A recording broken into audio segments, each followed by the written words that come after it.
ఓం శుక్లాంబరధరం విష్ణుం శశివర్ణం చతుర్భుజం ప్రసన్నవదనం ధ్యాయేత్ సర్వవిఘ్నోపశాంతయే. శ్రీమన్నారాయణీయం 3వ అధ్యాయం భక్త స్వరూప వర్ణనంలో భక్తి ప్రార్థనలో 1వ శ్లోకం. పఠంతో నామాని పఠంతో నామాని పఠంతో నామాని ప్రమదభరసింధౌ నిపాతితాః ప్రమదభరసింధౌ నిపతితాః ప్రమదభరసింధౌ నిపతితాః స్మరంతో రూపం తే స్మరంతో రూపం తే వరద వరద వరద కథయంతో గుణకథాః కథయంతో గుణకథాః కథయంతో గుణకథాః చరంతో ఏ భక్త్యా త్వయి చరంతో ఏ భక్తా త్వయి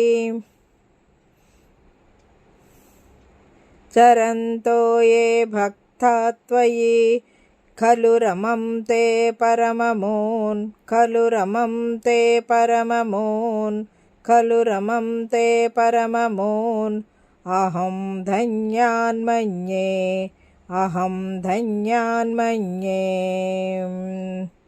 సమధిగత సర్వాభిలషితాన్ సమధిగత సర్వాభిలషితాన్ సమధిగత సర్వాభిలషితాన్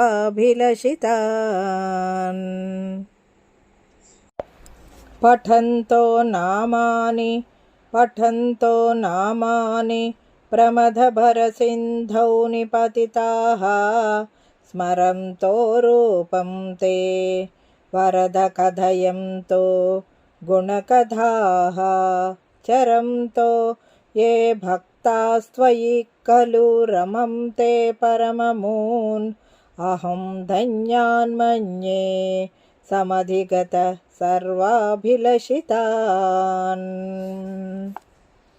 గురువాయూరునాథ, నీ భక్తులు నిత్యం నీ దివ్యనామాన్ని స్ఫటిస్తూ జపిస్తూ నీ సుందర రూపాన్ని స్మరిస్తున్నారు. అలాగే మంగళప్రదమైన నీ దివ్య కథలన్నీ మధురంగా గానం చేస్తూ ఆనందంగా సంచరిస్తున్నారు.